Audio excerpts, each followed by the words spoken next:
We're a social publisher. We focus on content that people want to share and are inspired to share on Facebook, on Twitter, on Pinterest, on other social platforms. A couple years ago, that didn't include news. It was mostly entertaining content. The joke is it's cute kittens, it's internet humor, it's fun, entertaining content that inspires people that they want to share. More recently, we've seen the Arab Spring and long form and reporting start to become an important part of what gets shared on Facebook and Twitter. And so we hired Ben Smith about a year ago from Politico to be our editor-in-chief. And he's been launching verticals in politics, tech.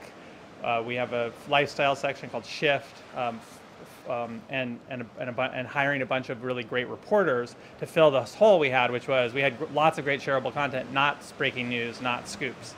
And so we added that in the last year. And so now what we've seen is, as the social web has matured and included more and more news, we also have been growing with as that shift's happened, because we're creating great news around, things like Hurricane Sandy or the Olympics or the election, and giving people really great content to share across the social web.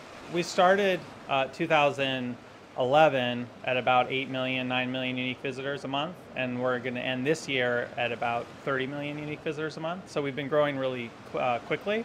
There's also been a shift in the type of traffic we have. It used to be massive hits on Facebook that were getting millions and millions of views, were the majority of our unique visitors. Now we have a lot more singles and doubles and triples with all this new reporting we're doing in specific verticals that can never go as viral as something that's just generally universal and human. It's only people who are politics junkies who share politics stuff, or only people who are really into sports that will share our sports content, which means that it doesn't have as much viral potential, but there's a lot more content there. And so we've seen page views and time on site all reach record highs. We've seen mobile traffic reach record highs, and use of our apps reaching record highs. So we've been really growing last year and this year at a great rate.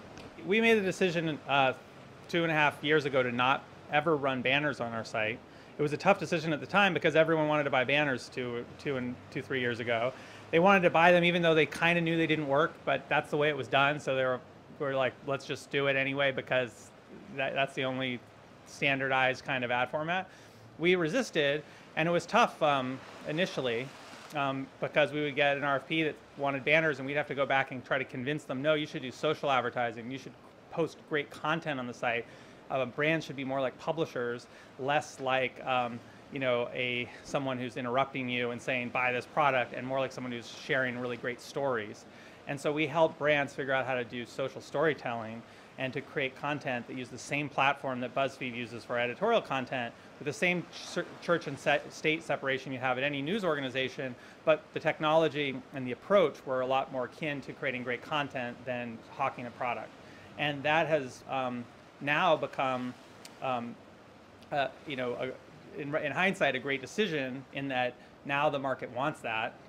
First we were selling something the market didn't want, and then the market shifted, and now people are coming to us as leaders in social advertising saying, hey, help us be our social content distribution partner. Help us create content, help us distribute content that people want to share and pass around that tells a great story for our brand.